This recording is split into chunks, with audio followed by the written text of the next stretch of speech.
Council Communist Perspectives on the Spanish Civil War and Revolution, 1936 to 1939, by Saku, Pinta. This is from the book Libertarian Socialism, Politics in Red and Black, edited by Alex Pritchard, Ruth Kenna, Saku Pinta, and David Berry.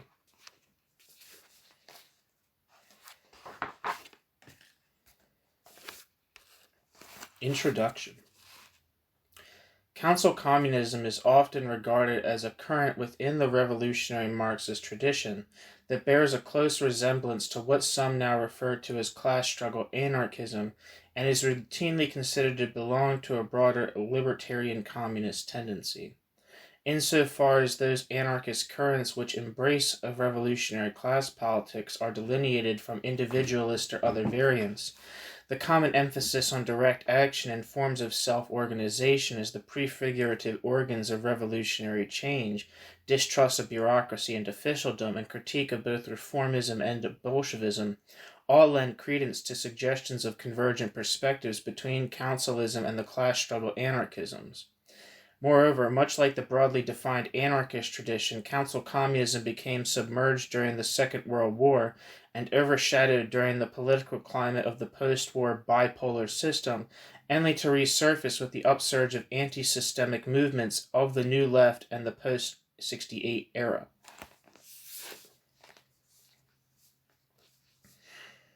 However, while theoretical similarities have been acknowledged, historically situated examinations of the evolving relationship between anarchist and Marxist praxis have been sorely lacking in left and labor historiography.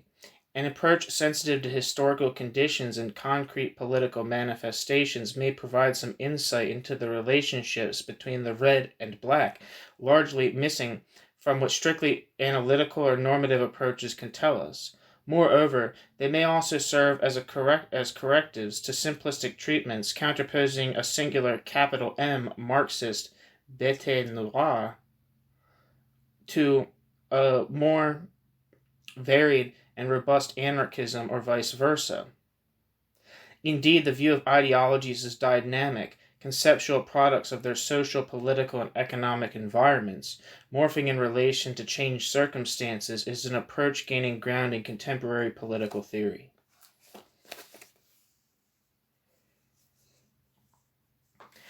This chapter will examine council communist perspectives on anarcho-syndicalist participation in the Spanish Civil War and Revolution of 1936 to 1939 through the writings of the American group of council communists and its most outstanding theorists, Paul Maddock and Karl Korsch. This conflict represents a pivotal episode in the international working class movement, bookending the interwar period 1918 to 1939. The anti-fascist struggle in Spain provided the backdrop against which ideological tensions were dramatically played out, and one in which the political aims and objectives of nearly all political actors involved were subject to revision. Some anarchists participated in the government, Stalinists actively defended liberal democracy and private property, and sections of the liberal bourgeoisie made common cause with the self-styled socialists. The two main councilist journals of this period, Rate Correspondence in the Netherlands and International Council Correspondence in the USA, followed the events in Spain closely. In his 1969 introduction to a reprinted collection of the North American Council Communist Journal, Paul Maddock reflected on this period, stating that, quote, "The anti-fascist civil war in Spain, which was immediately a proving ground for World War II, found the council communists quite naturally, despite their Marxist orientation, on the side of the anarcho-syndicalists, even though circumstances compelled the latter to sacrifice their own principles to the protracted struggle against the common fascist enemy." End quote. Paul Maddock. The chapter will begin with a brief outline of the origins and development of the Dutch-German council communist current, before providing a sketch of the American group of council communists. It will then consider the critical but sympathetic support of the Spanish anarcho-syndicalists by the American councilists, highlighting the critique of the Popular Front, the positive appraisal of anarchist collectivization, and the main councilist critiques of anarcho-syndicalism in Spain. In conclusion, councilist attitudes to the performance of anarchism in Spain will be discussed in relation to similar self-critiques made by rank-and-file formations such as La Agrupación de los Amigos de Durruti, the Friends of the Durruti group. The Friends of Durruti were an anarcho-syndicalist affinity group formally launched on the 17th of March, 1937, named after the legendary anarcho-syndicalist militant Buenaventura Durruti, who was killed in the defense of Madrid in 1936. The group functioned as a left opposition formation within the two main institutional expressions of anarchism and anarcho-syndicalism in Spain. The CNT, Confederación Nacional del Trabajo, National Confederation of Labor, and the FAI, Federación Anarquista Ibérica, Iberian Anarchist Federation, and rose to prominence during the May Days of 1937 in Barcelona.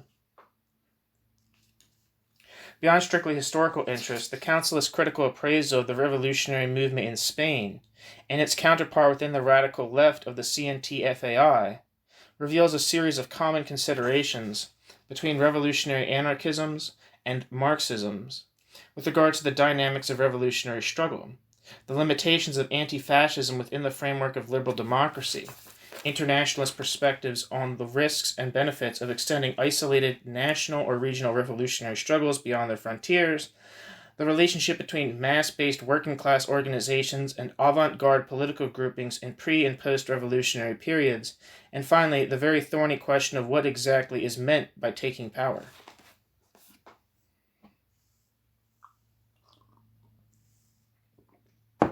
Workers' councils and council communist practice.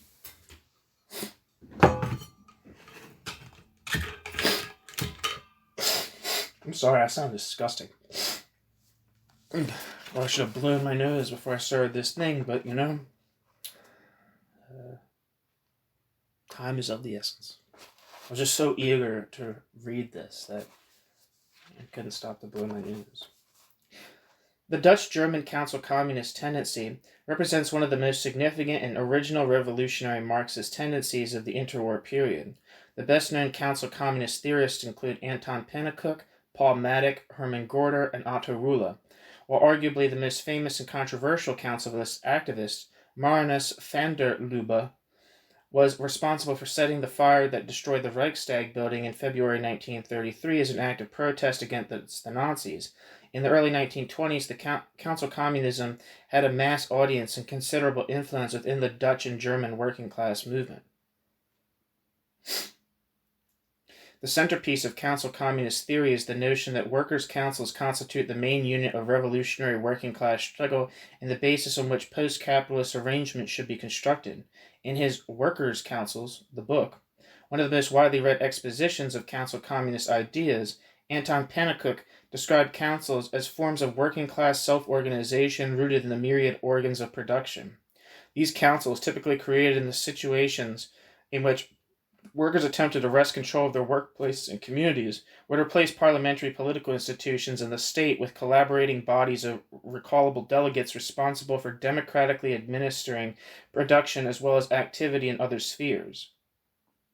This form of organization would amount to a total revolution in human affairs and result in the dissolution of the separation between politics and economics under capitalism. Like class struggle anarchists, council communists believe that democracy is a sham unless extended to the economy and other areas of social life. From these premises, the council communists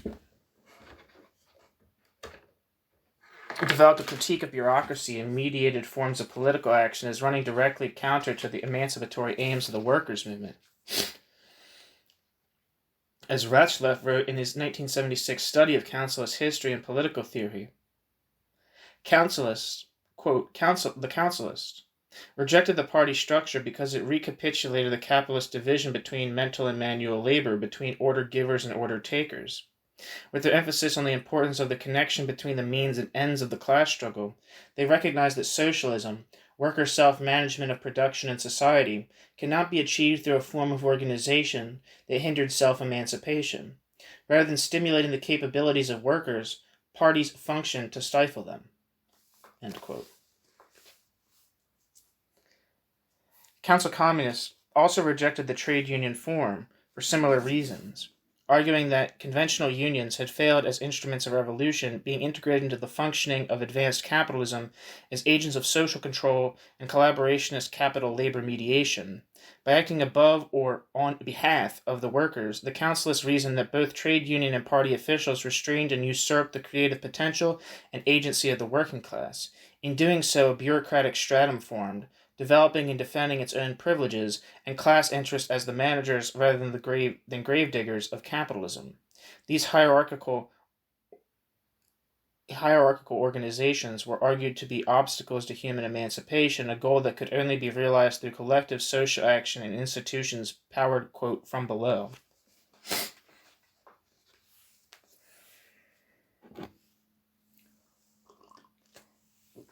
From Left Radicalism to Council Communism, 1900 to 1924.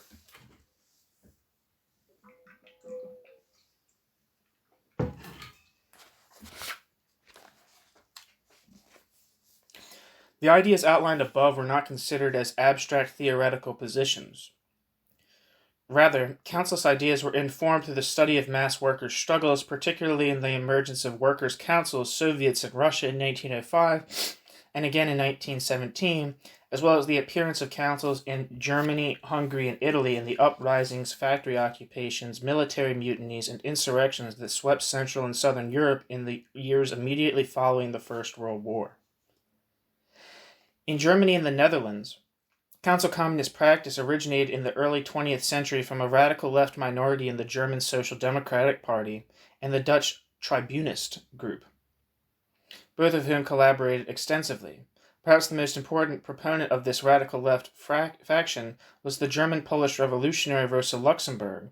Her writings, especially Reform or Revolution, first published in 1900, and her 1906 The Mass Strike, the Political Party, and the Trade Unions, helped lay the intellectual foundations of the left radical and later councilist currents. Luxemburg's famous libertarian dictum, directed as a criticism of Lenin in the early stages of the Russian Revolution, presaged later conflicts between the heirs of this radical current and the Bolsheviks. Freedom, Luxemburg maintained, quote, is always and exclusively freedom for the one who thinks differently. Its effectiveness vanishes when freedom becomes a special privilege, end quote. Luxemburg. Frequently denounced as an anarchist deviation, Brew, in his study of the German Revolution, noted that, quote, the German left radicals, had been in conflict for years with the authoritarian organization of their own party, end quote.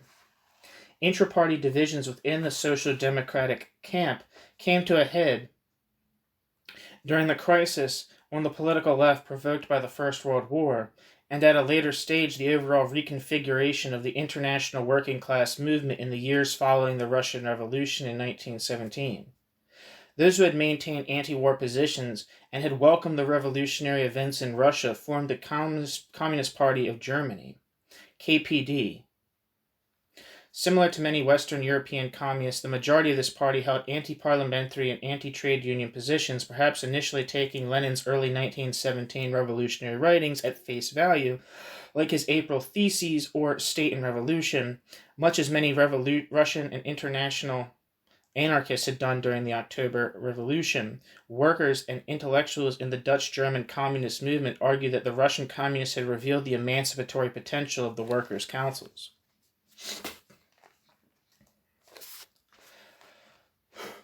A series of bureaucratic maneuvers within the KPD by a small section of the party was successful in capturing important positions within the Central Committee, and through this influence expelled left-wing branches.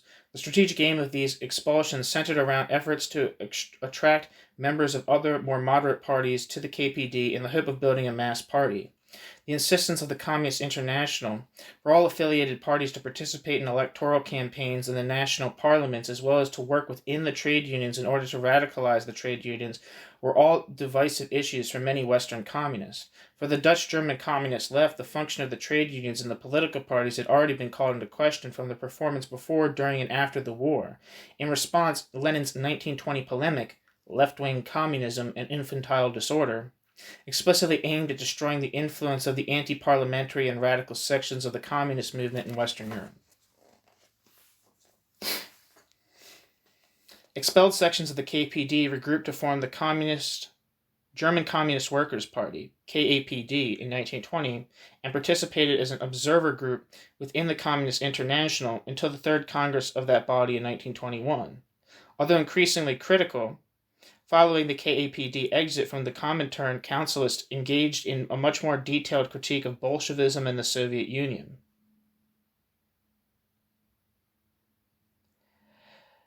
Perhaps the two definitive councilist statements against Bolshevism include Hermann Gorter's 1920 open letter to Comrade Lenin and Helmut Wagner's Theses on Bolshevism.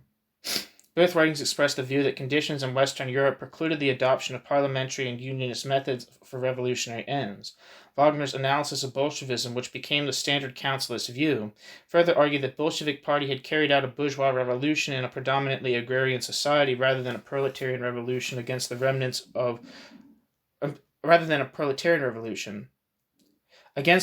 Russian feudal absolutism and a weak liberal capitalist class, and installed the revolutionary intelligentsia as masters of a dictatorial party state. The program of the KAPD explicitly stated that they were, quote, not a party in the traditional sense, end quote. Rather than participating in the electoral process or seeking to capture state power, the political organization was given a more modest role, namely uniting and coordinating the efforts of the most politically advanced segments of the working class under a communist program. The factory organizations, or workers' unions, Unionen, were considered as constituting the, quote, the foundation of the communist society to come, end quote. Parallel to the KAPD, peaking in 1920 with some 400,000 members, was the 200,000-strong General Workers' Union of Germany, a network of factory organizations modeled on the industrial workers of the world. Of all early 20th century labor organizations, the revolutionary industrial unionism of the IWW had the most significant and lasting impact on councilist industrial strategy. Differences emerged within the councilist left in the early 1920s. A split from the AAUD, led by Otto Rühle, led to the creation of the AAUE, a political, economic, quote, unitary organization, end quote. Militants of the AAUE denied the necessity of revolutionary political organization separate from workers' economic organizations. This underpinned the main debates within the councilist movement regarding the utility of the Revolutionary Party. Three different positions emerged. Rühle argued that efforts should be directed at forming workplace groups as a synthesis of economic and political organization, and that attempts to form separate political organizations should be abandoned. This position was laid out most clearly in Rühle's pamphlet, The Revolution is Not a Party Affair, and in several respects resembled that of revolutionary syndicalism. Hermann Gorter argued for a revolutionary party and defended the role of the KAPD as a political organization for militants, carrying out propaganda work and linking members in a common organization under a common platform. Pennacook and Maddock in some ways oscillated between the two positions, with the former settling on a somewhat spontaneous perspective, which asserted that any outside intervention in working-class struggles would ultimately be harmful, and the latter considering these differences in retrospect to be of little practical significance. Despite differences, the conceptions of a Leninist-type party or activity in parliamentary politics were strategies rejected by council communists. The councilist notion of a party as a, quote, group which shares a general common perspective, and seeks to clarify and publicize the issues of class struggle, end quote, in this sense, did not fundamentally differ from some anarchist conceptions of a revolutionary, anti-parliamentary political organization. In the radical political atmosphere of the Weimar Republic, historian Hans Manfred Bach considered the German Council Communists to be, along with the Föderation der Kommunisten Kommunisten Anarchisten, Federation of Communist Anarchists of Germany, and the FAUD, the Free Workers' Union of Germany, a part of a common, quote, relatively widespread anti-authoritarian movement, end quote, with, quote, open borders and fluid crossings and interactions between, quote, these, quote, components of the anti-authoritarian camp, end quote.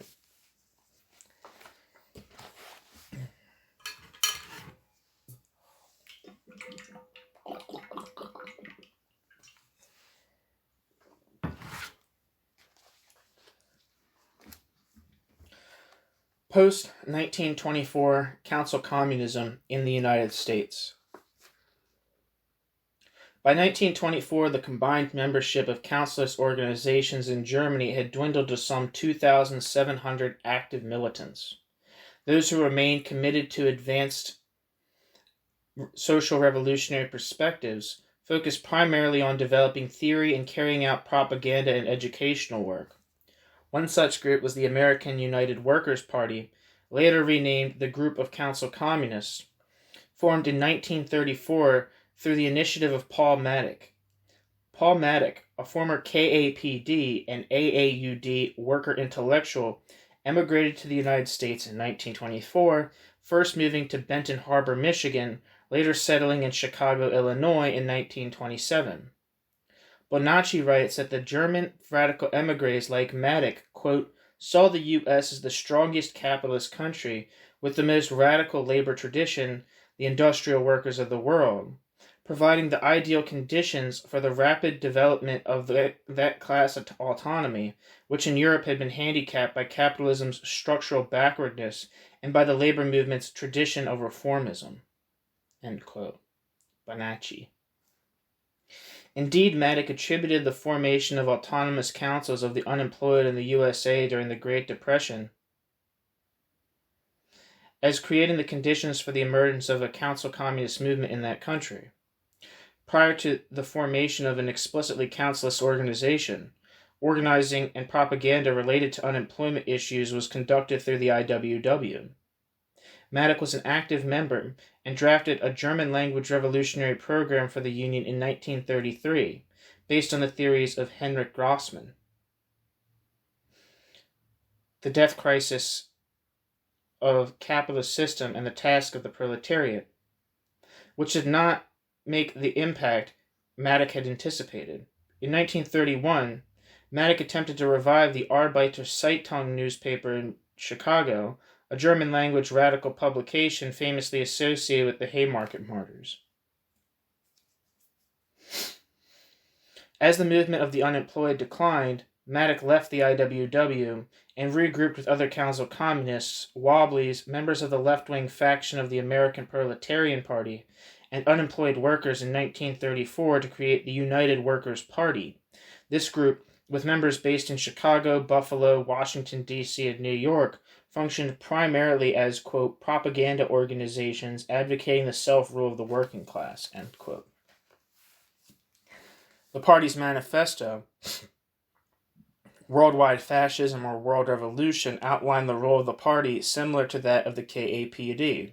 Quote, the Communist Revolutionary Party is an instrument of revolution, and as such, the Communist Revolutionary Party must serve that purpose.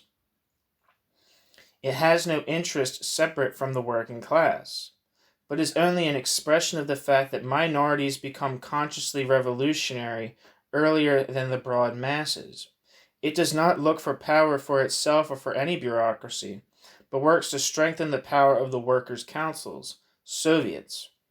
It is not interested to hold positions, but to place the power in the hands of worker committees, exercised by the workers themselves. It does not seek to lead the workers, but tells the workers to use their own initiative. It is a propaganda organization for communism, and shows by example how to fight in action. End quote.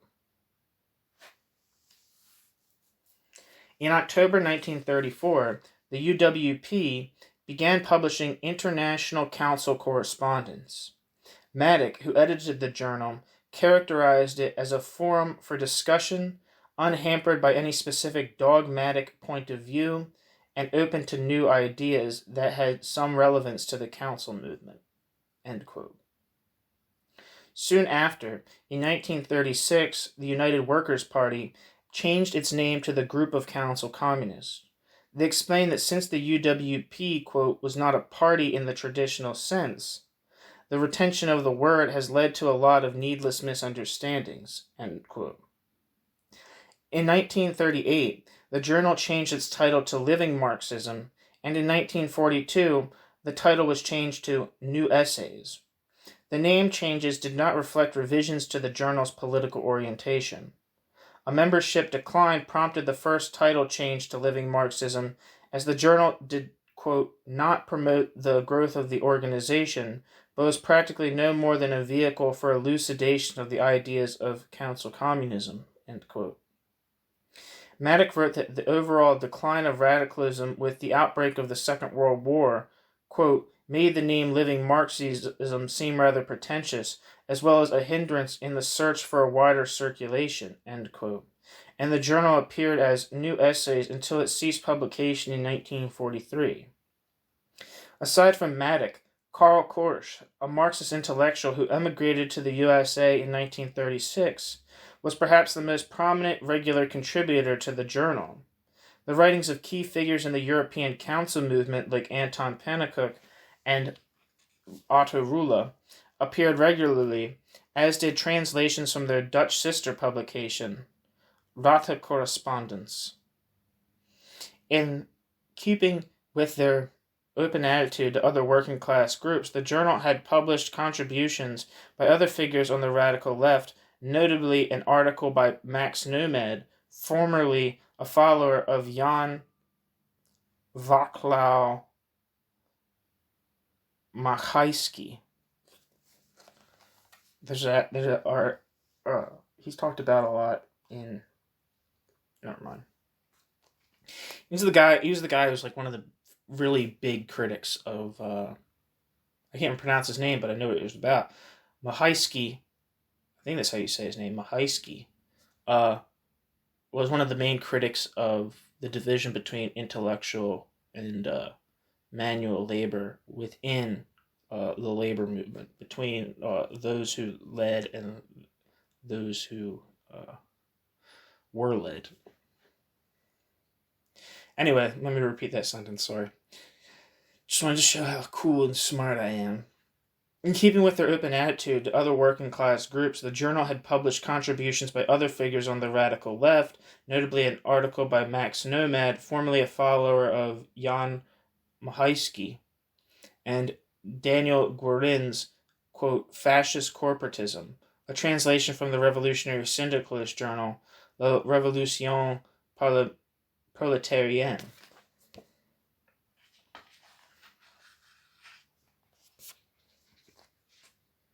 The Spanish Civil War and Revolution.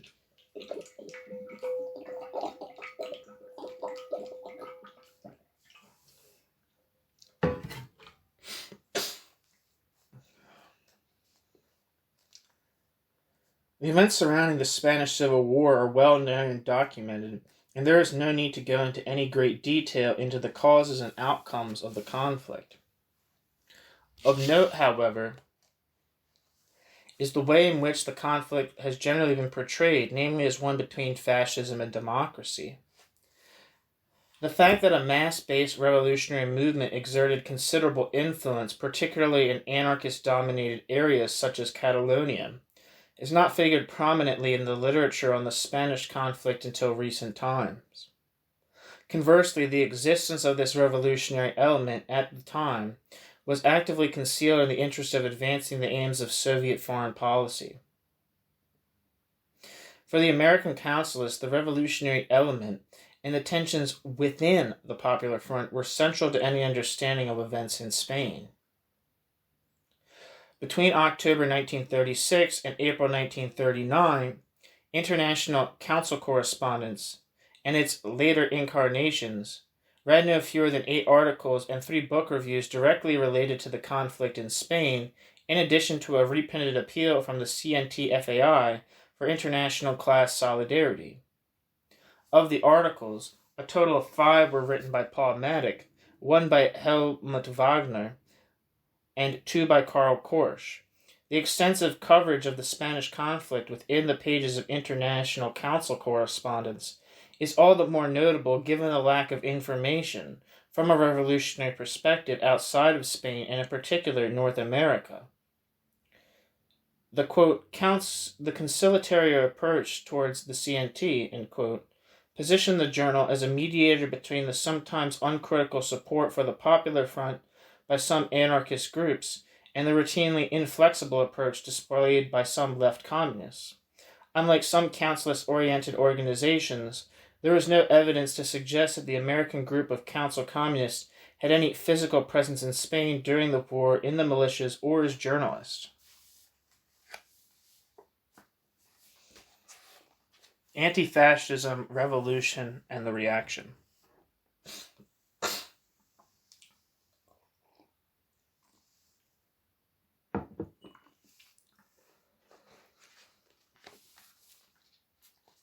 The first full-length article in Spain appeared in October 1936.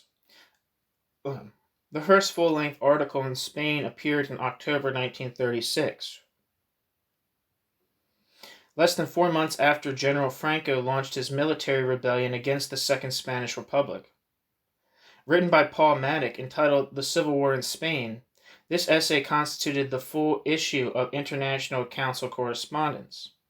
It began by outlining the semi-feudal social and political conditions in Spain in the years prior to the outbreak of the Civil War, with an emphasis on the powerful grip of the church, landowners, and military on the state apparatus and economy, and an assessment of the various forces within the anti-fascist front.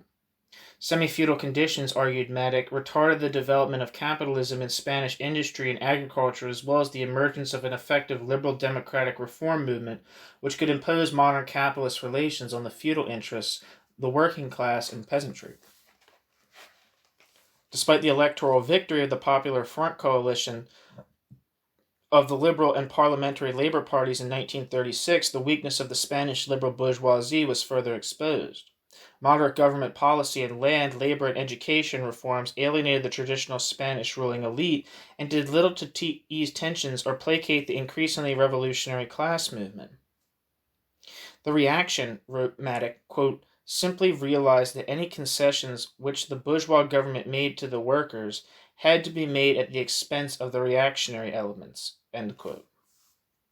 In rebelling, the Spanish generals and the class interests they represented sought to impose its own order by means of a dictatorship, which to the right-wing plotters was directed, quote, against a government which by its previous policy seemed liable to become the prisoner of the labor movement, end quote.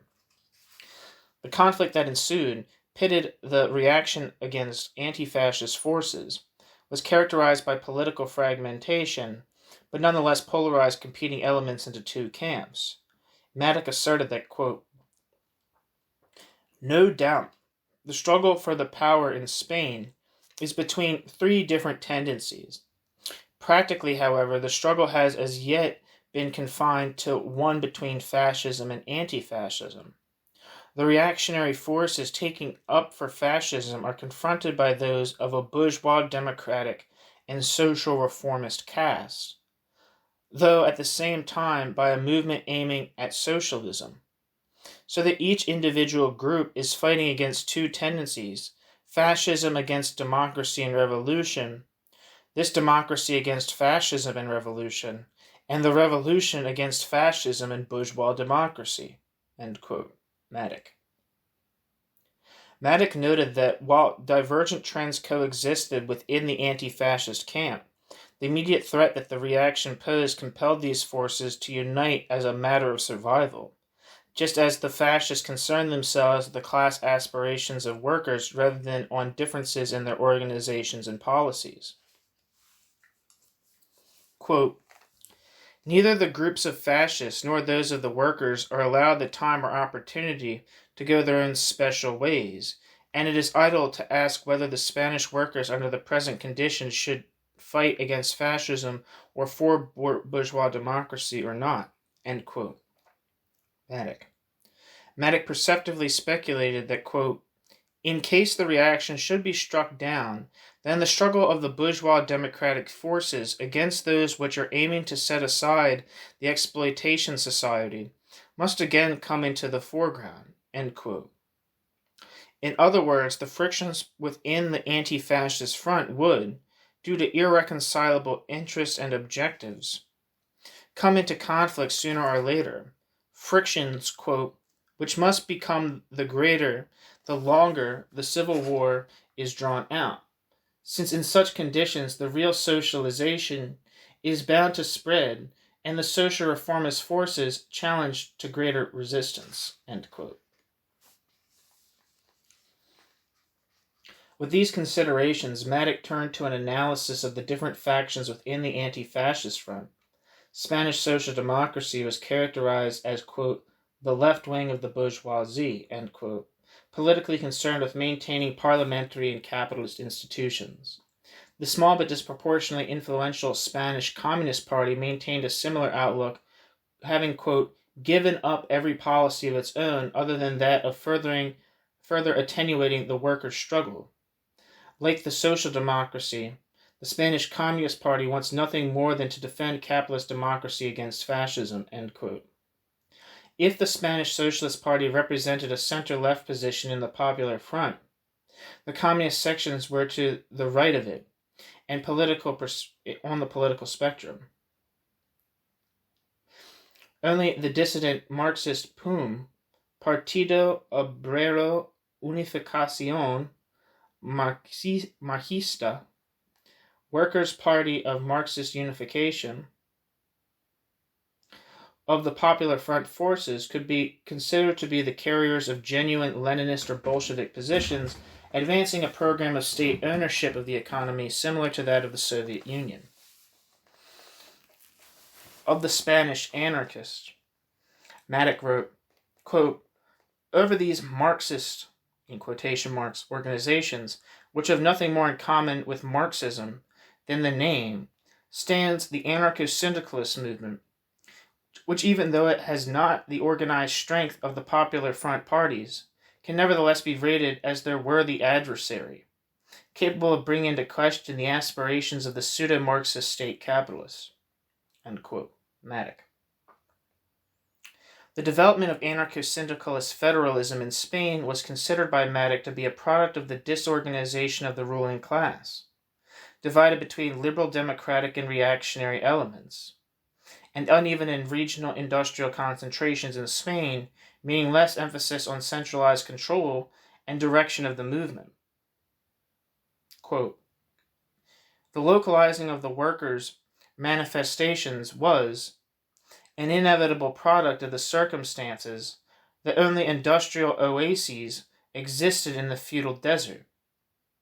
In the course of the further industrializing of Spain, this syndicalist movement will be obliged, regardless of its previous attitude, to take up with more coordinated and centralized forms of organization, if it is not to go under.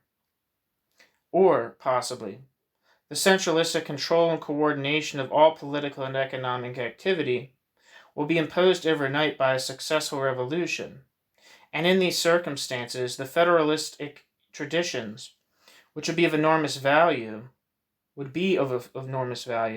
since they would form the necessary counterweight against the dangers of centralism. End quote. Matic.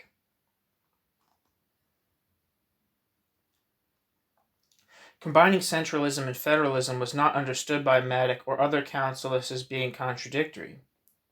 For example, in the earlier article in International Council Correspondence entitled Anarchism and Marxism, the author, W.R.B., argued that a communist economy needed coordination to satisfy human needs and desires, requiring elements of centralism and federalism.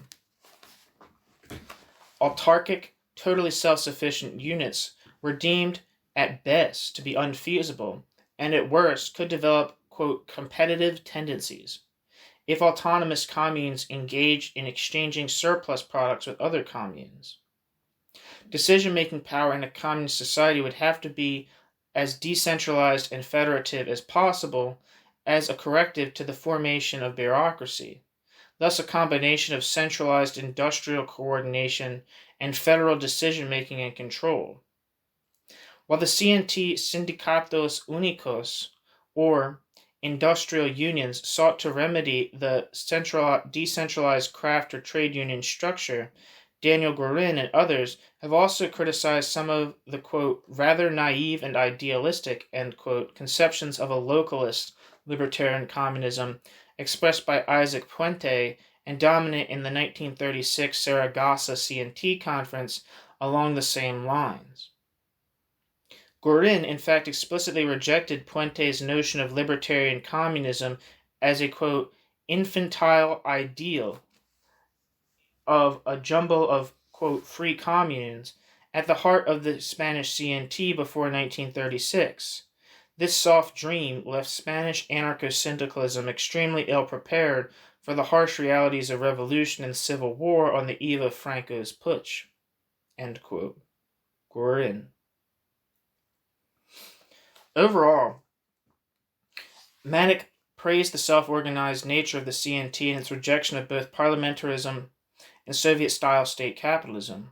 Quote, in the course of the present civil war, he wrote, anarcho-syndicalism has been the most forward-driving revolutionary element, end quote. Maddock. Maddock maintained that a workers' revolution in Spain would encounter multiple difficulties. Aside of the immediate threat posed by fascism, still the likelihood that the Spanish revolutionary movement would be confronted with Popular Front counter-revolution or foreign intervention.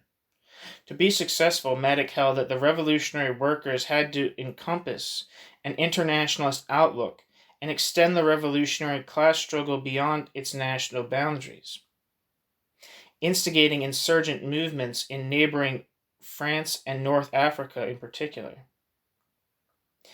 This, he reasoned, would naturally provoke imperialist powers to protect their colonial possessions while controlling domestic dissent, in effect transforming the Spanish conflict into an international class war.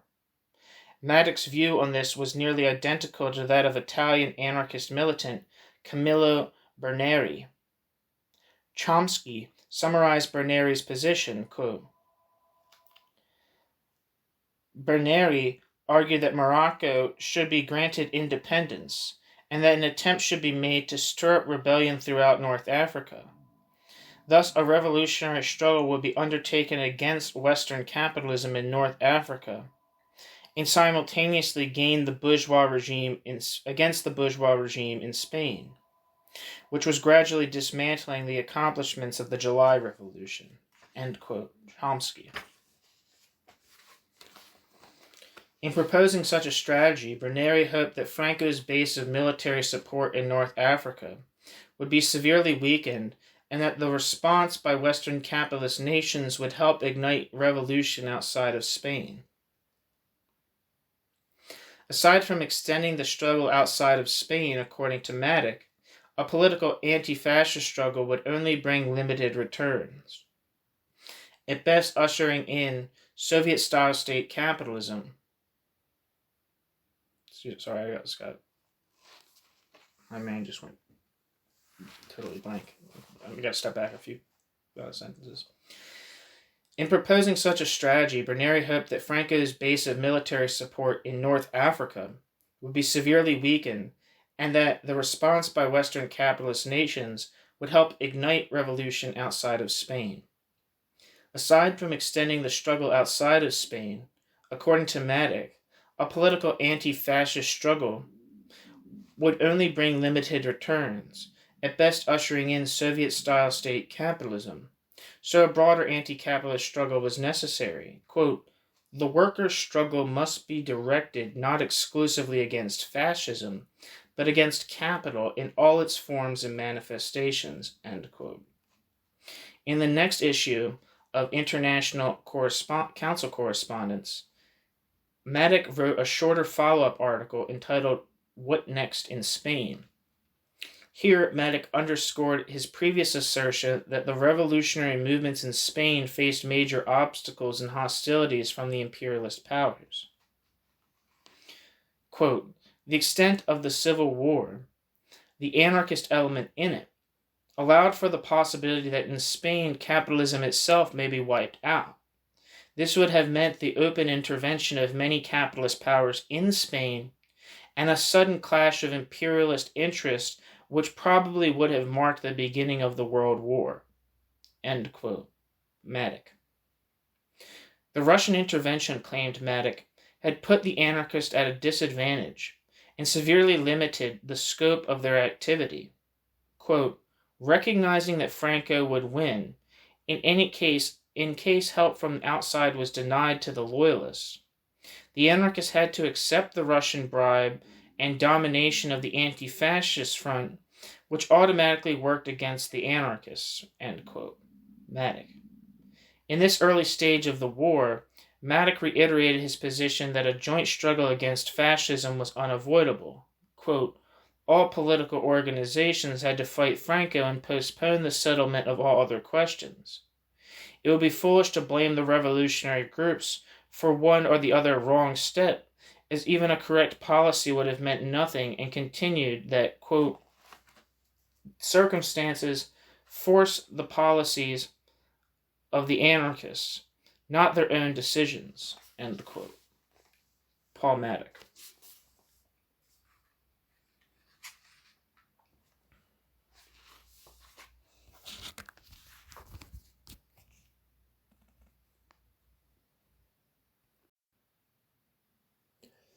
Karl Korsch and anarchist collectivization.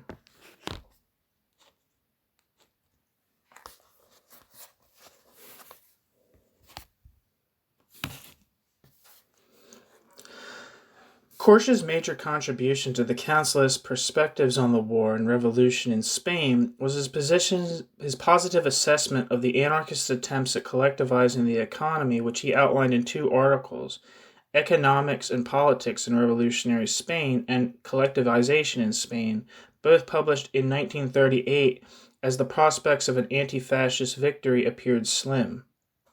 Both of these articles were originally intended for publication in the Frankfurt School's Institute for Social Research Journal in New York, but disagreements between Korsch and the Institute, arising from editorial revisions, compelled him to publish them in Living Marxism. In Economics and Politics in Revolutionary Spain, Korsch argued that the Spanish Revolution and its achievements in collectivization represented a new period of class struggle worthy of serious attention and could not be mechanically evaluated, quote, with some abstract ideal or with results attained under entirely different historical conditions, end quote. Korsch maintained that the Spanish Revolution, quote, should not be compared with anything which happened in Russia after October 1917, end quote. In this assertion, Korsch sought to defend the revolutionary movement in Spain against unnamed Leninist critics who, quote, extol the revolutionary consistency of the Bolshevik leadership of 1917 to the detriment of the chaotic irresolution displayed by the dissensions and waverings of Spanish syndicalists and anarchists of 1936 to 1938, end quote. Against these critics, Korsch argued that, quote, the Bolshevik leadership of 1917 was in no way exempt from those human wavering and want of foresight which are inherent in any revolutionary action, end quote. Specifically, Korsch cited Lenin's support of the Kerensky government in Russia against General Kornilov's counter-revolutionary rebellion, showing, quote, how little the minor followers of Lenin are entitled to criticize the deficiencies of the syndicalist achievements in revolutionary Catalonia, end quote. Excuse me. Politically, Korsch's defense of the Spanish anarchists and syndicalists was aimed at removing the, quote, deep shadow thrown on the constructive work, end quote, of Catalonia's revolutionary workers by Stalinists, and exposing the socialist content of collectivization as opposed to state capitalist nationalization. Korsch's follow-up article, Collectivization in Spain, maintained that the Spanish workers had achieved a greater degree of success in constructing a self-managed economy than their early 20th century predecessors. Basing his account on a CNT-FAI pamphlet, Collectivization, the Constructive Work of the Spanish Revolution, Korsch asserts that, quote, the syndicalist and anarchist labor movement of Spain, end quote, were, quote, better informed and possessed a much more realistic conception of the necessary steps to achieve their economic aims than had been shown in similar situations by the so-called Marxist labor movements in other parts of Europe, end quote, Korsch. Well, anarchist and syndicalist attempts at realizing worker self-management were restricted by reactionary forces as well as the moderate Soviet-backed Popular Front government. For Korsch, despite these limitations, the historical importance and lessons of the Spanish Revolution were to be placed alongside the 1871 Commune, the 1918 Hungarian and Bavarian revolutions, and the early revolutionary achievements of the Russian Revolution in 1917. Korsch emphasized that the Catalan workers were able to expropriate vast sections of industry, transportation, and other sectors of the economy after their owners and managers, many of whom had supported the military rebellion, fled after its defeat in Barcelona and other areas. This revolt, which, quote, resembled a war against an invisible enemy, end quote, showed the, quote, relative ease with which, under equally fortunate circumstances, deep and far-reaching changes in production management and wage payment can be accomplished without great formula and organizational transformation. Without great formal and organizational transformations. End quote. Korsch. Korsch concluded with an analysis of his main interest, namely the Spanish syndicalist form of organization. Quote, these syndicalist formations, he stated, anti-party and anti-centralistic, were entirely based on the free action of the working masses, end quote. This feature of Spanish syndicalism was considered by Korsch to be an ascent, as its activity was based on non-bureaucratic methods, quote, managed from the outset not by professional officialdom, but by the elite of the workers in respective industries, end quote, Korsch. Further, quote, the energy of the anti-state attitude of the revolutionary Spanish proletariat, unhampered by self-created organizational or ideological obstacles, explains all their surprising success in the face of overwhelming difficulties, end quote.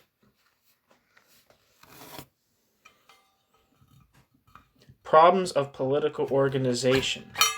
Syndicates or Soviets.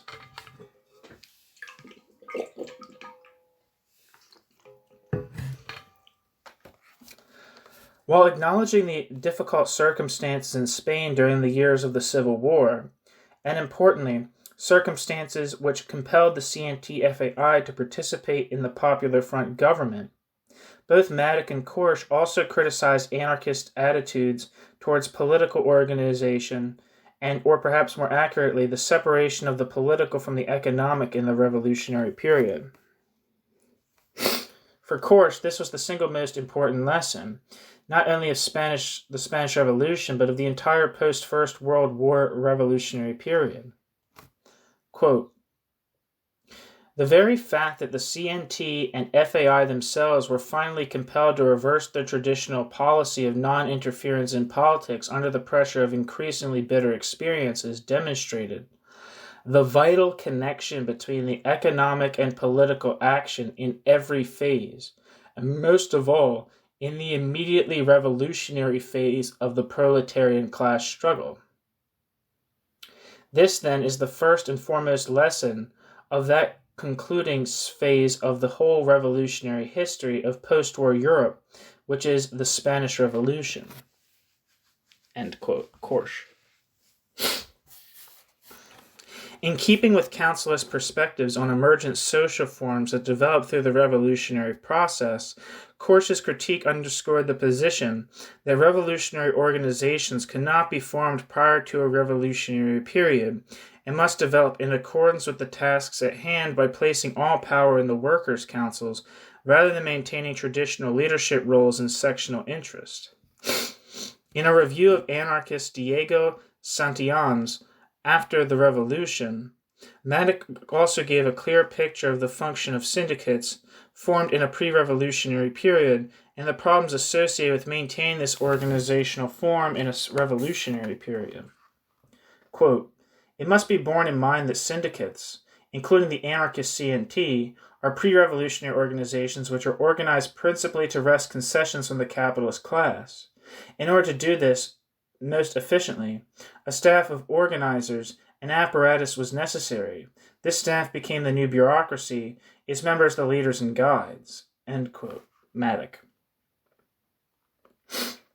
The failure of the anarchists to assert a new form of working-class political power meant that state and capitalist power, which had largely but not entirely dissolved in vast areas of Spain, particularly Catalonia, in the aftermath of Franco's coup d'etat, was able to reassert itself and regain its former position of dominance.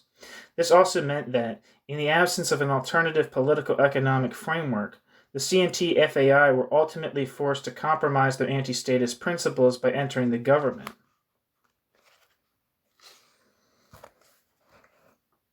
The Barcelona May Days, 1937.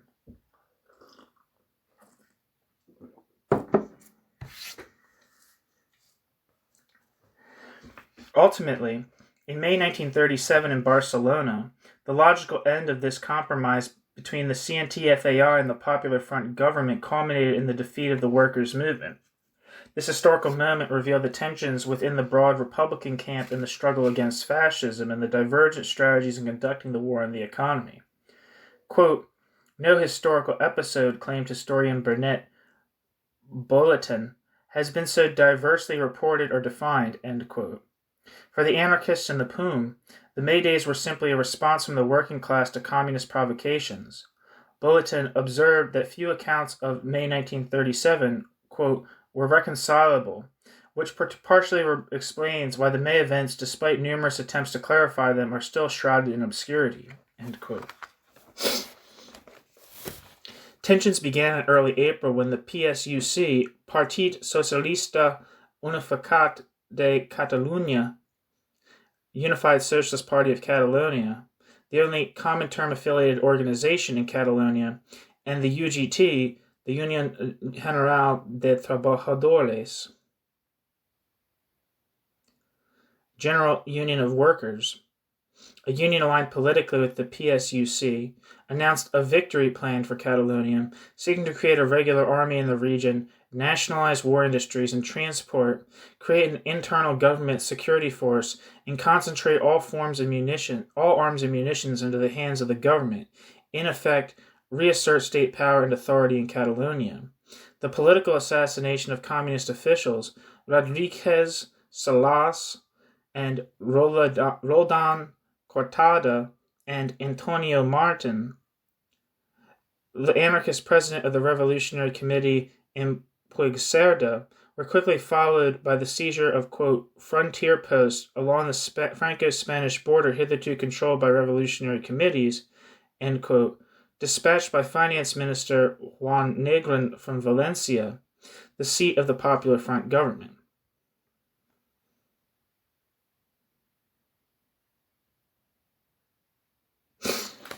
In this politically sensitive atmosphere, May Day celebrations in Barcelona were cancelled for fear that openly displaying political allegiance in the city could trigger violence. Government forces seized the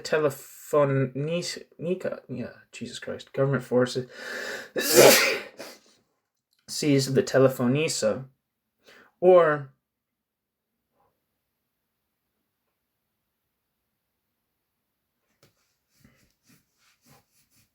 Central Telephone Exchange.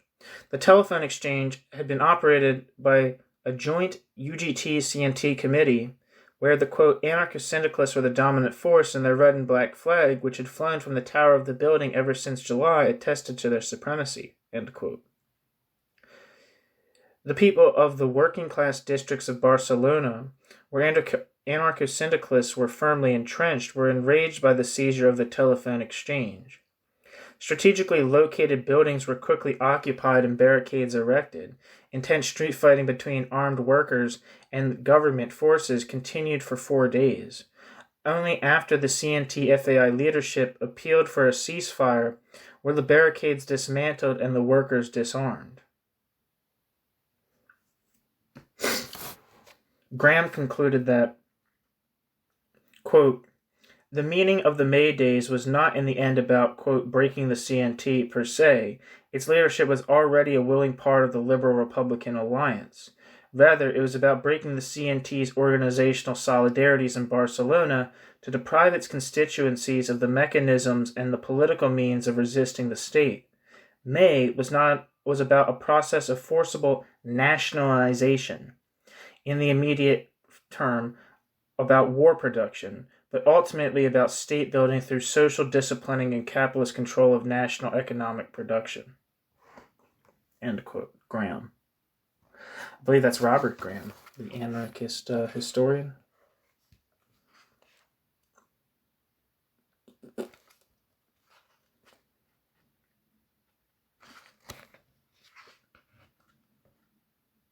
No, it's not. I was wrong. Anyway, not important. Maddock commented on these developments in two articles. In Civil War in Catalonia, Maddock stated that, quote, the clash between the Generalidad and the anarchist is a natural outgrowth of the politics of the People's Front. The logic of the People's Front politics, dominated by Russian diplomacy, makes the shooting and suppression of revolutionary workers inevitable. End quote. Maddock's second article on the Barcelona May Days, Moscow Fascism, the barricades must be torn down, forcefully condemned the Popular Front policy. Quote, the workers' revolution must be radical from the very outset, or it will be lost. There was required the complete expropriation of the possessing classes, the elimination of all power other than that of the armed workers, and the struggle against all elements opposing such a course. Not doing this, the May Days of Barcelona and the elimination of the revolutionary elements in Spain were inevitable. The CNT never approached the question of revolution from the viewpoint of the working class, but has always been concerned first of all with the organization. It was acting for the workers and with the aid of the workers, but was not interested in the self-initiative and action of the workers independent of organizational interests. End quote. Maddock. Maddock noted in passing that, quote, the Friends of Durruti split away from the corrupted leaders of the CNT and FAI in order to restore original anarchism, to safeguard the ideal, to maintain the revolutionary tradition, end quote, but did so too late. Maddock concluded the revolutionary movement would have to reassert itself, declaring that, quote, the barricades, if again erected, should not be torn down, end quote.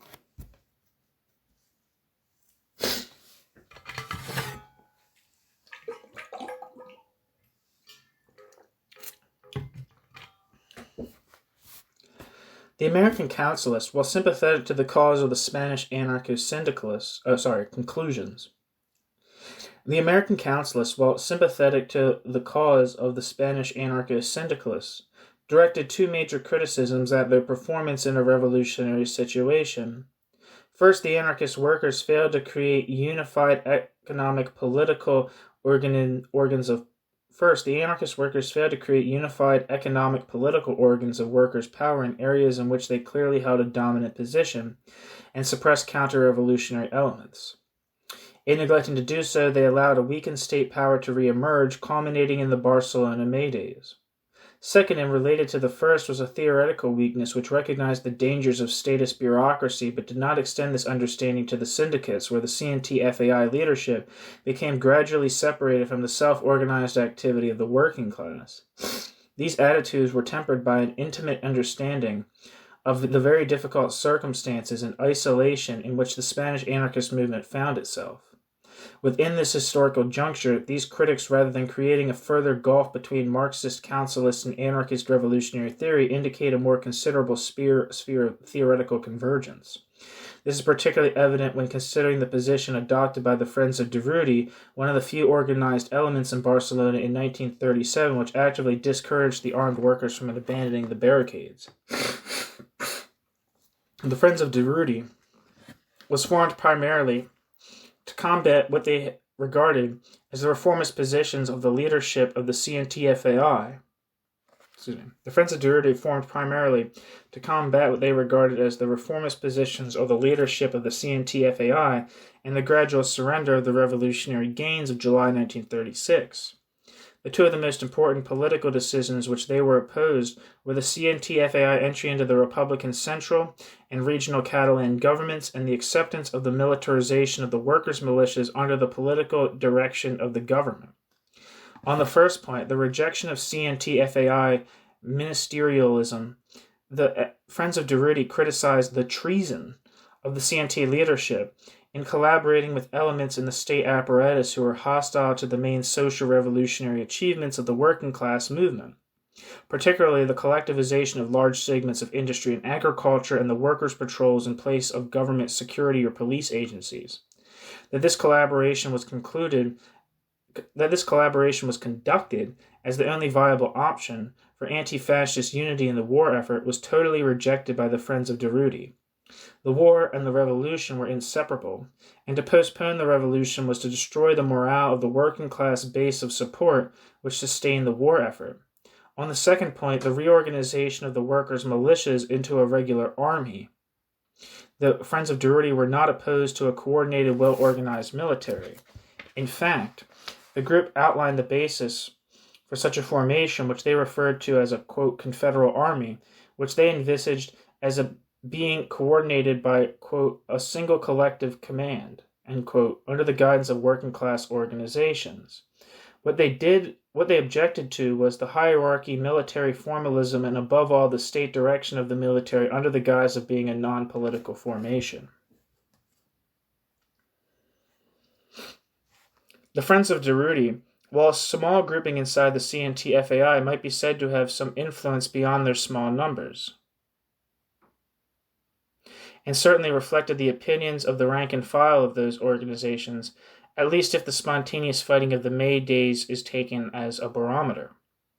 These events were understood as a turning point, signaling the defeat of the revolutionary movement. During the street fighting in Barcelona between government forces and the armed working class, the Friends of Durutti openly defied the appeals of the CNT-FAI leadership for a ceasefire and went one step further, agitating for the creation of a, quote, revolutionary junta. This junta, or council, was envisaged as an organ of working class political power, suppressing the forces that were in open conflict with the revolutionary movement. In the aftermath of the May days, Jaime Belias, the most prominent and intellectual voice of the group, presented a critique of the CNT-FAI and outlined a proposed alternative political economic structure in the pamphlet Towards a Fresh Revolution. In this pamphlet, Balius sought to resolve the contradictions of official CNT-FAI policy while advancing a more consistent interpretation of libertarian communism. Balius argued that the CNT lacked a coherent vision and was not prepared to face the task of building and defending the revolution. Quote, What happened was what had to happen. The CNT was utterly devoid of revolutionary theory. We did not have a concrete program. We had no idea where we were going. By not knowing what to do, we handed the revolution on a platter to the bourgeoisie and the Marxists who support the farce of yesteryear. What is worse, we allowed the bourgeoisie a breathing space to return, to reform, and to behave as would a conqueror. End quote. Balius.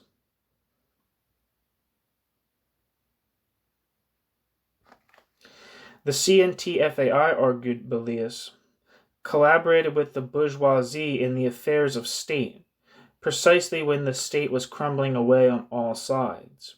It breathed a lungful of oxygen into an anemic, terror-stricken bourgeoisie. End quote.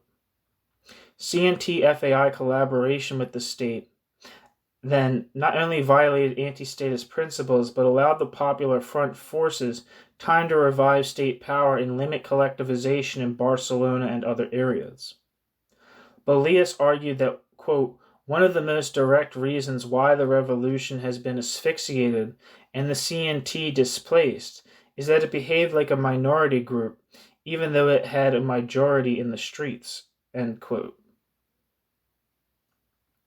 The proposed revolutionary junta of the FOD, how do you say J's? You say, is it junta or junta? Junta. I don't fucking know. I don't know how to speak Spanish. I even took 3 classes of Spanish for college and I retained none of it. I'm a fucking idiot. The proposed revolutionary junta of the Friends of Durruti was not envisaged as a, quote, substitutionist body, end quote, separate from the working class, but rather an elected body drawn exclusively from the working class organizations, with the tasks of managing the war effort, maintaining public order, international affairs, and conducting revolutionary propaganda. The council would include a recall process and a regular rotation of members to prevent a bureaucratic class from developing, and would be subordinate to the unions in economic affairs. Syndicates would thus be the main organ from which the council would draw its political power and legitimacy, and would have the responsibility of directing the economy on the principles of worker self-management.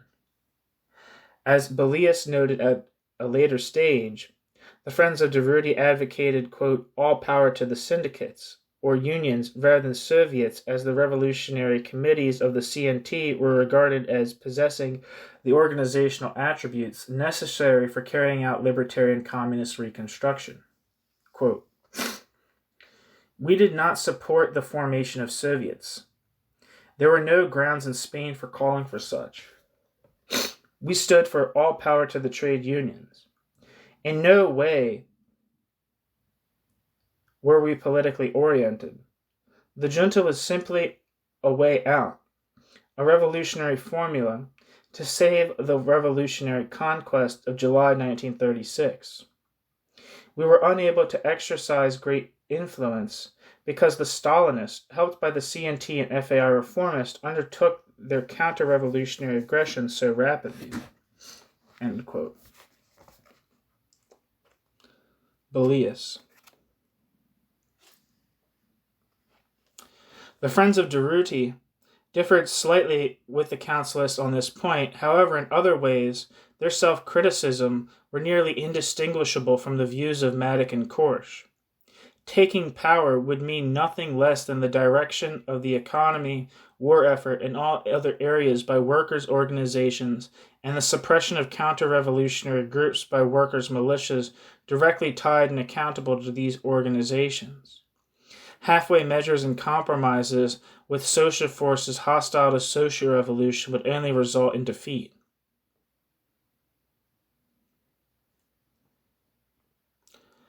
In terms of the significance of these historical revolutionary movements towards anarchist Marxist convergences, these may be considered to have underscored a common emphasis on working-class self-organization as both method and non-dogmatic source of inspiration. Matic, in reflecting on Korsch's contribution to revolutionary Marxism, perhaps best sums up this attitude. Quote, Korsch turned to the anarchists without giving up his Marxist conceptions, not to the petty bourgeois anarchists of laissez-faire ideology, but to the anarchist workers and poor peasants of Spain, who had not yet succumbed to the international counter-revolution, which now counted among its symbols the name of Marx as well. The anarchist emphasis on freedom and spontaneity, on self-determination, and therefore decentralization, on action rather than ideology, on solidarity more than on economic interest, were precisely the qualities that had been lost to the socialist movement in its rise to political influence and power in the expanding capitalist nations. It did not matter to Korsch whether his anarchist biased interpretation of revolutionary Marxism was true to Marx or not. What mattered under the conditions of 20th century capitalism was to recapture these anarchist attitudes in order to have a labor movement at all.